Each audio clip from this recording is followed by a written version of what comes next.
Joseph Nicéphore Niepce est l'homme qui le premier a résolu ces deux questions, même si dans d'autres pays, d'autres inventaires se sont intéressés au même problème.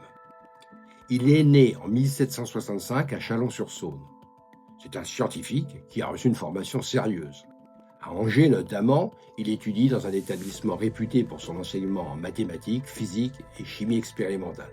En 1792, il renonce à la prêtrise et s'engage dans l'armée révolutionnaire. Puis il devient officier d'état-major de la Grande Armée de Napoléon et participe à des campagnes en Italie et en Sardaigne. Cependant, sa mauvaise santé l'oblige à démissionner. Il revient sur ses terres natales et s'installe avec son frère Claude au domaine du Gras, près de Chalon-sur-Saône. Claude Niepce était, lui, déjà impliqué dans toutes sortes de recherches en mécanique et en technique. Ce sont tous les deux des hommes de leur siècle, tournés vers les sciences.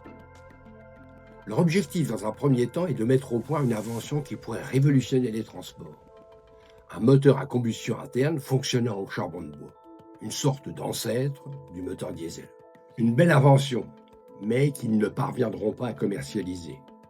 Il s'ensuit des difficultés financières pour la famille. Ces difficultés seront d'ailleurs une constante dans la vie des deux savants. Mais revenons à leur recherche, celle d'enregistrer mécaniquement les images.